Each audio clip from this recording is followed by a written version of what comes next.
Welcome back to the Cold War era, where the literature reflects a world that has ceased to make real sense through the undermining the certainties and fundamental values of former generations. It was characterized by questions surrounding the uncertainty of identity, the insignificance of the individual, the meaningless existence of life, and the general distrust of each other. These concerns were often expressed through Cold War paranoia, as the threat of mutually assured destruction loomed overhead. In Alfred Hitchcock's 1959 classic North by Northwest, Roger O. Thornhill, played by Cary Grant, is mistaken for a government spy and sent on a run across the United States. Hitchcock uses techniques such as symbolism, self-conscious theatricality, character tropes, and the motif of the game to express these Cold War concerns in the everyday life of the individual. To demonstrate this, we analysed 3 scenes in North by Northwest: the introduction, Roger's kidnapping, and the finale. The opening sequence is highly symbolic as it establishes the notion that the characters are insignificant and have little control over their own lives.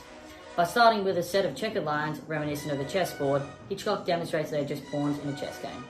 The sequence following introduces the audience, not yet to the protagonist, but first to the hustling and bustling New York. As a mass of people with all unique lives all become a blur, Hitchcock questions the significance of the life of any one individual. The still shots, not focusing on any one person, and their ubiquitous clothing further reinforces this idea. Furthermore, Hitchcock reflects upon 1950s America infatuated with consumerism in order to deter deliberation upon the meaningless of existence. Consider the protagonist, an advertising executive on Madison Avenue, Roger O. Thornhill, the O standing for nothing. Roger stands for nothing.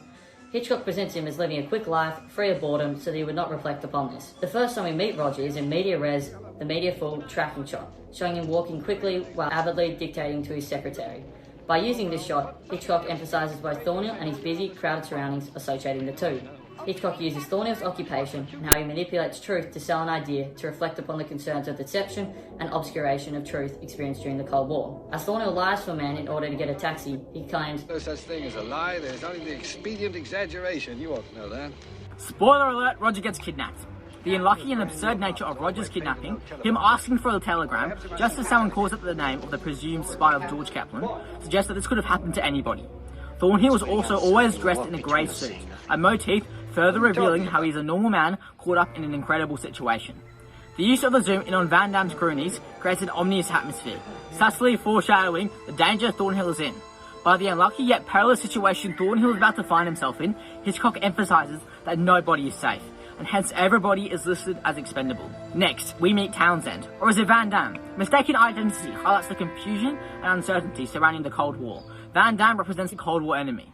At the beginning of the scene, has his backlit, a technique often used in theatre, identifying Van Damme as a performer. Here, Hitchcock reveals how this Cold War era is built off performances and deception, where the best actors are successful. Van Damme says, "With such expert play acting, you make this very room a theatre." further highlighting the ongoing show he is putting on. The finale scene leaves a lasting impression in the audience as a reminder of the meaninglessness of life and identity of the individual, especially when in contrast to governmental agendas. As the finale begins, Thornhill embraces the imaginary persona of George Kaplan, and his grey suit, which he donned the entire movie, finally comes off. Thornhill is now the one taking action, climbing the walls of Van Damme's estate, resembling the fairy tale prince, climbing the walls of a castle to save his princess, in this case, Eve. Thornhill becomes a classic hero from the everyman, and Eve becomes the damsel in distress from the femme fatale. By the characters becoming these stereotypical roles, Hitchcock emphasises that their identity is given to them, and the individuality is meaningless. The movie comes to a climax on top of Mount Rushmore, one of Hitchcock's biggest set pieces. By the climax of the movie being set on a monument representing the American government and their values, Hitchcock suggests that these events are all being manipulated in the background by higher powers. As death looms over Thornhill and Eve, Roger questions Eve. "Well, if we ever get out of this alive, let's go back to New York on the train together. All right?"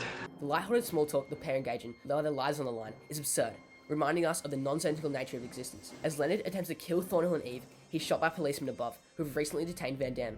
Van Damme replies, "That wasn't very sporting, using real bullets." Van Damme's remark reminds us of the motif of the game, that to the government and higher powers, the implications of people below them is just a game to them.